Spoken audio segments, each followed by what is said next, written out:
하나님께서 오늘 우리들에게 허락하신 말씀은 구약성경 역대상 21장 1절의 말씀입니다. 사탄이 일어나 이스라엘을 대적하고 다윗을 충동하여 이스라엘을 계수하게 하니라. 아멘. 하나님께서 우리와 함께 하시며 말씀 주심을 감사드립니다. 아멘. 자, 우리 옆에 계신 분들과 인사 나누겠습니다. 반갑습니다.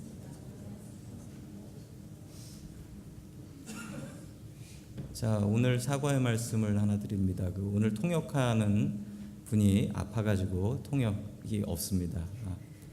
Today we have no translation service. Translator is sick.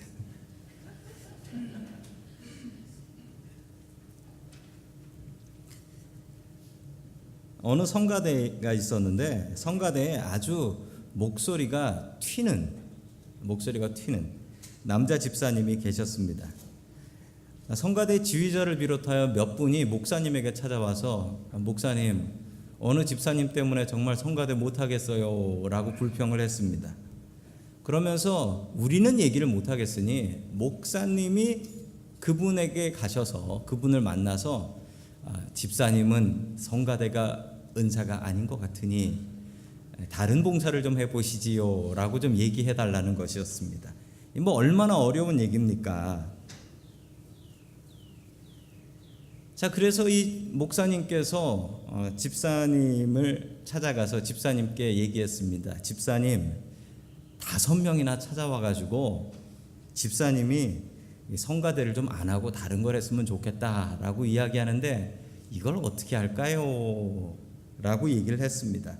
자, 그러자 뭐 이 얘기를 듣고 기분 좋을 사람이 어디 있겠습니까? 이 집사님이 너무 화가 나가지고 이렇게 얘기했습니다. 목사님, 겨우 5명이 얘기하는 소리에 이렇게 흔들리시면 어떡합니까? 제가 아는 사람 중에 50명이나 목사님이 설교를 못한다고 하는 사람이 있는데 저는 그걸 참았습니다. 목사님께서 사임하시기 전에 저는 절대로 성가대를 그만둘 수 없습니다 라고 얘기하더래요. 여러분, 숫자는 사람을 교만하게 합니다. 5대 50이네요. 여러분, 숫자를 보면서 사람은 행복해하기도 하고 숫자를 보면서 사람은 불행해하기도 합니다. 사람은 그렇게 숫자에 민감해요. 아이들 키우시는 분들은 아실 거예요. 초등학교 아이를 키우시는 분들은 아실 거예요. 그 성적표에 4자가 있으면 만점인데 그게 4가 아니라 3이면은 아이고 이거 어떡하나, 아이고 이거 어떡하나, 이렇게 되지요. 숫자는 사람을 교만하게 만듭니다. 여러분, 숫자 의지하지 말고 하나님 의지할 수 있는 저와 여러분들 될 수 있기를 주의 이름으로 간절히 축원합니다. 아멘. 첫 번째, 하나님께서 우리들에게 주시는 말씀은 숫자를 의지하지 말라라는 말씀이에요. 숫자를 의지하지 말라. 오늘 이야기의 시작은 이렇게 시작됩니다. 구약성경 역대상 21장 1절의 말씀 같이 봅니다. 시작. 사탄이 이스라엘을 치려고 일어나서 다윗을 부추겨서 이스라엘의 인구를 조사하게 하였다. 아멘. 사탄이 이스라엘을 치려고 다윗을 부추겨서 인구조사를 시작했다라는 건데, 여러분 이 말의 느낌을 보시면 아시죠? 인구조사가 나쁜 거군요. 사탄이 부추겨서 하는 거 보니까. 여러분, 민수기라는 성경책이 있죠. 여러분, 민수기가 영어로 무엇인 줄 아십니까? 영어로 이름이 넘버스예요. 넘버스예요. 광야에서 사람 수를 셌다라는 책입니다. 2번이나 인구조사를 했는데 모세는 벌받지 않고 칭찬만 받았습니다. 왜 모세는 2번 인구조사를 해도 되고 다윗은 1번 했는데 벌을 받는 걸까요? 자, 우리 민수기 1장 1절을 보시면은 당연히 그 사실을 알 수 있습니다. 우리 민수기 1장 1절 봅니다. 시작. 이스라엘 자손이 이집트 땅에서 나온 지 2년이 되던 해 둘째 달 초하루에 주님께서 신의 광야의 회막에서 모세에게 말씀하셨다. 아멘. 이 모세의 인구조사와 다윗의 인구조사는 다릅니다. 뭐가 다르냐면 가장 다른 건 시킨 분이 달라요. 시킨 분이 누구냐면 이 모세의 인구조사 때는 하나님께서 시키셨어요. 이 화면에 보시면 주님께서라고 하죠. 하나님께서 인구조사를 시키셨습니다. 그런데 다윗의 인구조사는 다릅니다. 하나님은 시키시지 않으셨고 다윗이 자기 부하에게 시킨 거예요.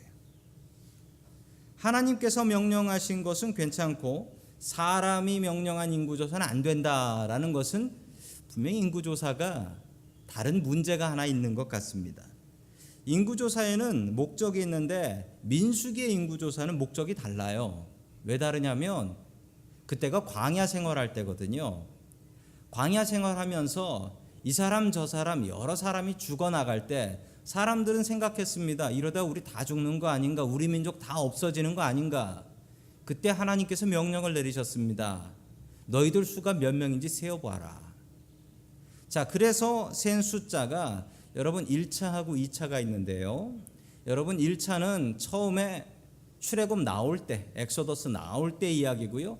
2차는 다 끝나서 가나안 땅 들어갈 때 얘기입니다. 숫자가 어떻습니까? 비슷하지요? 조금 줄긴 했는데 왜 그러냐면 그 전에 전염병이 한번 돌아서 백성들이 많이 죽었거든요. 여러분 비슷합니다. 저 얘기는 뭡니까? 하나님께서 이스라엘 백성들 광야에서 지키셨다는 겁니다. 이스라엘 백성들 스스로 생각하기에 우리는 피난민이고 우리는 땅도 없고 도망다니는 사람들인데 어떻게 가나안 가서 전쟁을 해? 라고 할 때 하나님께서는 너희들 숫자 세봐라. 봐라. 이 정도면 큰 나라지. 이스라엘 백성들 처음에 야곱의 가족들이죠. 야곱의 가족들이 이집트로 이민 갈 때 숫자는 70명. 그런데 400년 뒤에 다시 역이민 돌아가는 인원은 몇 명? 남자만 60만 명. 60만 명. 세어보고 은혜를 감당하라는 것입니다. 하나님께서 주신 은혜를 세어보면서 그리고 그 은혜에 감사하라는 것입니다. 여러분 반대로 다윗의 인구조사는 완전히 달랐는데 여러분 고대에 예전의 인구조사에는 두 가지 목적이 있었다라고 해요. 첫 번째로는 조세, 두 번째로는 징병입니다. 조세와 징병. 인구조사는 두 가지 목적으로 했습니다. 사람을 세서 세금을 얼마 거둘까, 사람을 세서 병력을 얼마나 모을까, 이 생각으로 했던 것이죠. 인구조사를 참 잘해가지고 잘된 나라가 있습니다. 여러 나라들이 있는데 그 중에 가장 잘된 나라가 로마라는 나라예요. 로마라는 나라는 인구조사 잘해가지고 큰 제국 만들었습니다. 자, 로마 말로 캔수스라는 말이 있습니다. 로마 말로 캔수스, 이게 영어로 센서스가 된 거예요. 로마는 작은 도시국가였을 때부터 인구조사를 잘했대요. 그래서 세금을 얼마를 거둘까, 군인을 얼마를 쓸 수 있나, 이 살림살이를 잘해가지고 로마라는 세계 최고의 제국을 만들어냈습니다. 다윗도 이런 꿈을 꾼 것 같습니다.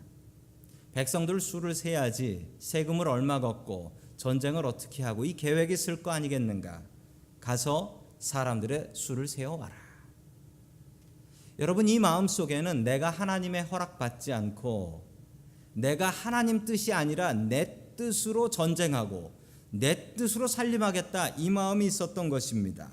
자, 계속해서 역대상 21장 2절의 말씀 같이 봅니다. 시작. 그래서 다윗은 음악과 군사령관들에게 지시를 하였다. 어서 브엘세바에서부터 단에 이르기까지 이스라엘의 인구를 조사하여 그들의 수를 나에게 알려주시오. 아멘. 다윗이 요압 장군에게 명령했던 것입니다. 그 명령한 것은 인구조사를 했는데 여러분 군대 장군에게 가서 인구조사를 하라고 했으니 이건 분명히 전쟁 때문에 사람들을 얼마나 군인으로 쓸 수 있나 이것을 조사하기 위해서 한 것인데요. 알지 못할 이름이 나옵니다. 브엘세바에서부터 단까지라고 나오는데 여러분이 단에서 브엘세바, 이것은 이스라엘 사람들에게는 저쪽 북쪽 끝에서 남쪽 끝까지 모든 이스라엘을 이라는 뜻으로 사용되는 말입니다. 여러분 지도 보시면 브엘세바라는 도시 찾으셨나요? 남쪽 끝에 있는 도시입니다. 그리고 단이라는 도시 찾으셨나요? 예, 북쪽 끝에 있는 도시입니다. 단에서부터 브엘세바까지라고 하면 북쪽 끝에서부터 남쪽 끝까지 이스라엘 전체를 인구조사하라는 얘기인데, 오늘 다윗은 명령을 할 때에 그 인구조사의 방향을 남쪽 끝인 브엘세바에서 단까지 북쪽으로 올라가면서 조사하라라고 명령을 했습니다. 자, 계속해서 역대상 21장 3절의 말씀 같이 봅니다. 시작. 그러자 요압이 말하였다. 주님께서 그의 백성을 지금보다 100배나 더 불어나게 하여 주시기를 원합니다. 높으신 임금님, 백성 모두가 다 임금님의 종들까? 그런데 어찌하여 임금님께서 이런 일을 명하십니까? 어찌하여 임금님께서 이스라엘을 벌받게 하시려고 하십니까? 아멘. 요압은 다윗의 군대 장관이었습니다. 가장 높은 군인이었죠. 그리고 요압은 다윗의 조카였습니다. 그래서 요압은 다윗에게 할 말을 했습니다. 그 할 말은 무엇이냐면, 임금님, 왜 인구조사합니까? 그러다가 하나님께 벌 받으시려고 왜 인구조사합니까? 저는 이거 안 했으면 좋겠습니다 라고 해야 될 말을 당당하게 얘기했습니다. 여러분, 요압이 왜 이런 얘기를 했을까요? 요압은 다윗을 대신해서 전쟁터에 나가서 싸웠던 사람입니다. 다윗이 큰 군인이었다라고 하지만 여러분, 다윗은 전쟁 안 나갈 때가 종종 있었습니다. 그때도 요압은 나가서 전쟁을 했습니다. 전쟁을 요압보다 많이 한 사람은 없었습니다. 여러분, 이 요압이 전쟁을 할 때 깨닫고 안 것이 있었는데, 그 사실은 이것이었습니다. 전쟁은 하나님께 달려 있다라는 사실입니다. 전쟁은 하나님께 달려 있다. 전쟁은 사람들에게 달려 있는 것이 아니라 전쟁은 하나님께 달려 있다. 이 사실을 그가 전쟁하면서 몸으로 자기 목숨 걸고 배운 교훈입니다. 사람이 많다고 전쟁을 이기는 것이 아니고 사람이 적다고 전쟁에서 지는 것이 아니더라라는 사실입니다. 전쟁은 사람 수로 하는 것이 아니더라. 이것을 요압은 전쟁을 하면서 배웠습니다. 여러분, 전쟁은 하나님에게 달려 있습니다. 숫자는 사람을 교만하게 합니다. 제가 초등학교 다닐 때 저희 초등학교에 줄반장이라는 것이 있었습니다. 여러분, 줄반장 아세요? 옛날에 초등학교 다니신 분들은 아실 거예요. 집이 비슷한 애들끼리 한 그룹으로 묶어주는 거예요. 그리고서 줄반장을 세워서 맨 앞에 줄반장이 누구냐면 그 그룹에서 제일 공부 잘하는 애를 줄반장을 시켰어요. 평생 줄반장 해본 적 없어요, 전. 그리고 줄을 섰는데 그 줄반장이 이렇게 얘기하더라고요. 야, 성적 순대로 줄 서봐라. 그래가지고 줄을 섰는데 제가 제일 뒤더라고요. 그리고서 줄을 쓰면서 집에 가는데 제가 그때부터 줄 서는 법을 배우게 되었습니다. 앞줄에 있는 애들이 얼마나 뒷줄에 있는 애들을 무시하던지, 야, 정말 교만하더라고요. 그 숫자 하나 때문에, 야, 너 몇 등이냐? 나 몇 등인데, 이렇게 얘기하면서 사람 기죽이더라고요. 여러분, 숫자는 사람을 교만하게 합니다. 제가 목사로서 참 듣기 싫은 질문 하나가 있습니다. 무엇이냐면, 목사로서니까 뭐 키가 몇이에요 이런 거 아니고요. 목사로서 정말 듣기 싫은 질문이, 처음 만났는데 저는 어느 교회 목사입니다. 그러면 교인이 얼마나 되세요? 이거 물어. 교인이 얼마나 되세요? 그러면 제가 솔직하게 얘기합니다. 그러면은 들으시는 분 중에 가끔은 이렇게 말씀하시는 분도 있어요. 우리 교회는 200명인데 이러는 분도 있어요. 작은 교회라고 작은 목사 취급하는, 뭐 키 작은 건 인정하지만 작은 교회라고 작은 믿음이다라고 생각하는 건 잘못된 생각이고, 여러분, 큰 교회라고 큰 믿음이라고 생각하는 것도 큰 착각입니다. 여러분, 믿음은 나와 하나님의 관계지 교회 규모는 아니거든요. 그렇게 생각하자면 여러분, 예수님의 목회는 어떠했습니까? 예수님 교인 몇 명이었나요? 늘 모이는 교인 12명. 그 중에 하나는 스승 배신하고 자살한 가룟 유다. 여러분, 그렇게 따지면 예수님의 목회는 개척교회도 개척교회 그렇게 안 되는 교회일 수 없었다는 거지요. 여러분 예수님께 예수님 목회 실패하셨네요 라고 얘기하시겠습니까? 여러분 숫자는 사람을 교만하게 합니다.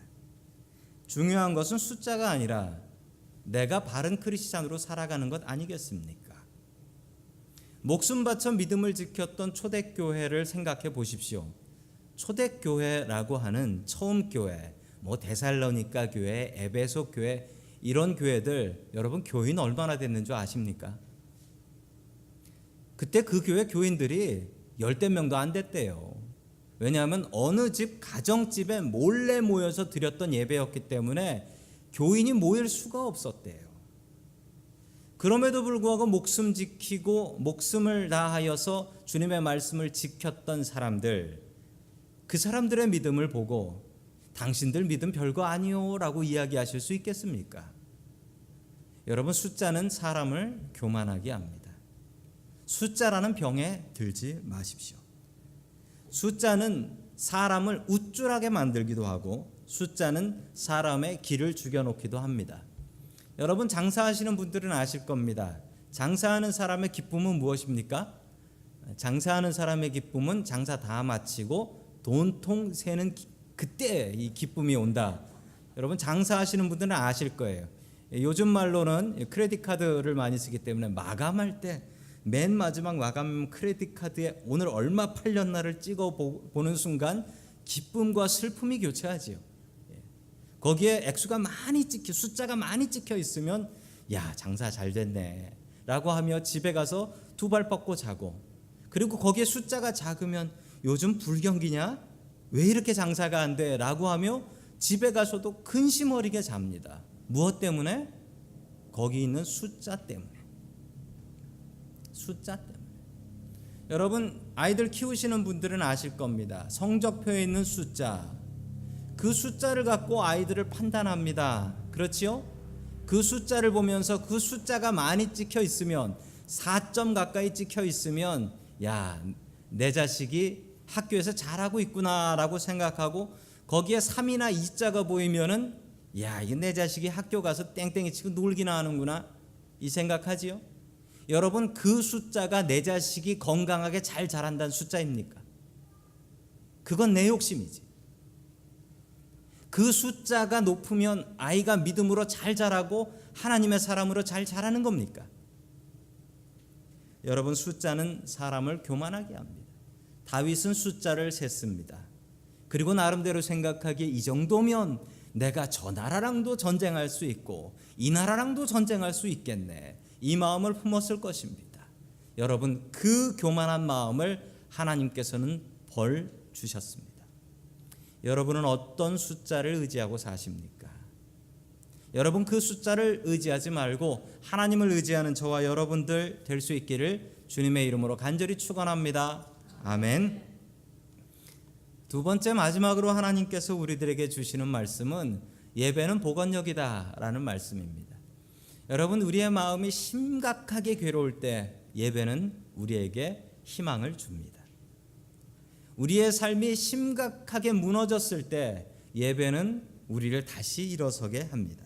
예배는 그런 힘이 있습니다. 하나님께서 다윗이 인구조사한 것에 크게 노하셨고 그 벌로 이스라엘 백성들 7만 명을 전염병으로 죽이게 하십니다. 어떻게 모은 백성들인데, 어떻게 센 백성들인데 하루아침에 7만 명이 마이너스가 돼버리는 거예요. 하나님 앞에 사람 수 센 게 아무 의미 없다라는 것을 알려주신 것입니다. 그리고 하나님께서는 전염병을 잠시 멈추시는데요, 그 모습이 15절에 나타나 있습니다. 우리 15절 말씀 같이 봅니다. 시작. 하나님께서는 예루살렘을 멸망시키시고 천사를 보내셨다. 그러나 주님께서는 천사가 멸망시키는 것을 보시고 재앙 내리신 것을 뉘우치시고 사정없이 죽이고 있는 그 천사에게 그만하면 됐다. 이제 너의 손을 거두어라 하고 명령하셨다. 그때 주님의 천사는 여부수 사람 오르난의 타작마당 곁에 서 있었다. 아멘. 전염병을 퍼뜨리던 천사가 있었는데 하나님께서 천사에게 멈춰라, 거기 서 있어 라고 명령하셨습니다. 바로 그 장소와 타이밍을 정하신 분은 하나님이셨습니다. 이 여부스라는 사람이 나오는데, 여부스라는 사람들은 그 예루살렘에 원래 살고 있었던 네이티브 피플, 원주민이었습니다. 자, 그 오르난이라는 사람이 있었고 그 사람의 타작마당, 거기서 멈춰서라라고 하나님께서는 명령하셨습니다. 자, 계속해서 18절 말씀 같이 봅니다. 시작. 주님의 천사가 갓을 시켜 다윗에게 여부스 사람 오르난의 타작마당으로 올라가서 주님의 제단을 쌓아야 한다 하였다. 아멘. 천사가 잠시 멈추어 있었습니다. 이 전염병을 완전히 끝낸 것은 아니고 하나님께서 거기서 서 있어라고 명령을 하셨습니다. 그리고 하나님께서는 그곳에서 예배를 드려라, 제사를 드려라라고 명령을 하셨죠. 자, 타작마당이 어떤 곳이냐면 저게 이스라엘의 타작마당입니다. 저기에다 곡식을 가득 넣고요. 그리고 곡식을 내려칩니다. 내려쳐서 껍데기를 벗기는 거예요. 껍데기를 벗기는 겁니다. 저기서 제사를 지내라라고 말씀하셨습니다. 하나님께서 지금 전염병을 멈추셨어요. 잠시. 그냥 멈추실 생각 같으신데 그냥 멈추시지 왜 거기서 제사와 예배를 드리라 라고 말씀하시는 것일까요?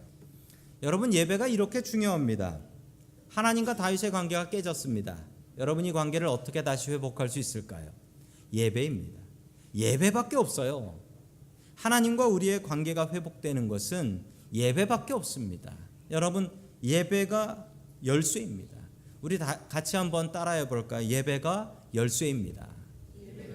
예배가 열쇠입니다. 여러분, 예배가 우리의 삶에, 우리의 문제의 열쇠입니다. 우리가 삶에서 균형 잡지 못하고 뒤뚱뒤뚱거리고 넘어지고 있을 때 우리가 어떻게 균형을 잡아야 되는 줄 아십니까? 예배를 통해서 균형 잡을 수 있습니다. 예배를 통해서 우리의 삶의 바른 길을 찾아 나아갈 수 있다라는 것이죠. 예배 한 번으로 하나님의 진노가 풀리고 전염병이 끝이 납니다. 그런데 여러분, 이 장소가 얼마나 중요한 장소냐면요, 이곳이 바로 예루살렘입니다. 그리고 모리아 산입니다. 이 산에 역사가 있어요. 이 장소에 역사가 있습니다. 아브라함이 이삭을 바치려고 한 곳, 여러분, 아브라함이 이삭을 바치려고 한 곳은 하나님께서 정하신 곳입니다. 너는 모리아 산에 가서 네 아들 바쳐라. 하나님께서 정하신 장소예요. 또한 하나님께서 전염병을 멈추시려고 천사 거기 서 있어 라고 한 그곳, 바로 모리아 산이었습니다. 그리고 솔로몬이 이곳에서 성전을 세우게 되지요. 그리고 또 하나님께서 예수님을 십자가에 못 박으신 곳도 바로 이 예루살렘의 모리아 산입니다. 여러분, 바로 이 장소를 하나님께서 사랑하시는 것입니다. 여러분, 우리의 예배의 장소가 어디입니까? 하나님께서 우리를 위해서 자기의 아들 예수 그리스도를 십자가에 못 박으신 그곳, 바로 그곳이 예배의 장소였던 것입니다. 우리는 예배를 통하여 하나님과 화해할 수 있습니다. IMF 때 비즈니스를 하시던 어느 사업체 사장님의 일입니다. 아주 성실하게 사업을 하시던 집사님이 계셨습니다. 비즈니스 오픈하면서 목사님, 개업 예배 드려주십시오 라고 하며 예배를 드렸던 분이셨습니다. 그분의 사업장이 어렵다라는 소식을 들었습니다. 그분의 사업장이 어렵다라는 소식을 들으시고 목사님께서 그 집사님을 불러 사업 괜찮냐? 괜찮습니다. 하나님께서 지켜주십니다 라고 대답하셨는데, 어느 날 이 집사님께서 사업장 와서 예배 드려 주십시오 라고 하더랍니다. 그래서 왜 예배 드리려고 합니까? 라고 물어보니 그 집사님께서 폐업 감사 예배입니다. 가게 닫으려고 하는데 하나님 앞에 감사하며 닫고 싶습니다. 이 목사님께서 가서 예배를 드리셔야 되는데 생전 폐업 감사 예배는 드려본 적이 없어서 어떻게 가서 기도해야 되나, 하나님 문 닫게 해주셔서 감사합니다 이렇게 해야 되나 고민하며 가서 폐업 감사 예배를 드리며 지금까지 지켜주신 하나님 감사합니다, 문 닫게 해주셔서 감사합니다 이렇게 예배를 드리고 왔더랍니다. 몇 년 뒤에 그 집사님에게 소식이 왔는데 그 집사님께서 더 큰 비즈니스를 오픈하셨다라는 얘기를 들었습니다. 그 집사님께 축하를 드리며 목사님께서 물어보셨답니다. 어떻게 이렇게 빠른 시간 동안 다시 비즈니스를 크게 열 수 있었습니까? 라고 했더니 그 집사님께서 이렇게 말씀하시랍니다. 폐업 감사 예배가 비결이었습니다. 저라고 문 닫는 게 기뻤겠습니까? 망하는 게 기쁜 사람이 어디 있겠습니까? 그런데 망하는 것도 하나님 뜻이구나라고 기쁘게 받으니 바로 다시 시작할 수 있었습니다. 좌절하지 않았습니다. 제가 일어날 수 있었던 비결은 폐업 감사 예배였습니다. 라고 고백을 했더랍니다.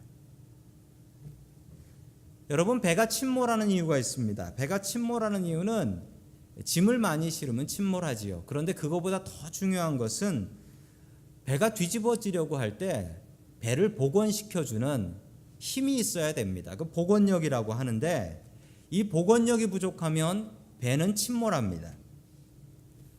여러분, 우리의 삶이 어떻게 하면 무너지고 어떻게 하면 침몰하냐면 힘든 일과 괴로운 일로 침몰하지 않습니다. 아주 작은 일에도 넘어지는 사람이 있거든요. 그런데 저렇게 흉한 일을 당하고도 넘어지지 않네, 이런 분도 있어요. 그 차이는 무엇입니까? 일어서는 힘, 복원력입니다. 여러분, 그 복원력이 예배입니다. 하나님께서 분명히 보여주셨습니다. 이렇게 큰 벌을 받더라도 예배드리면 하나님께서 용서하시고 일어날 힘을 주신다. 여러분, 예배가 힘입니다.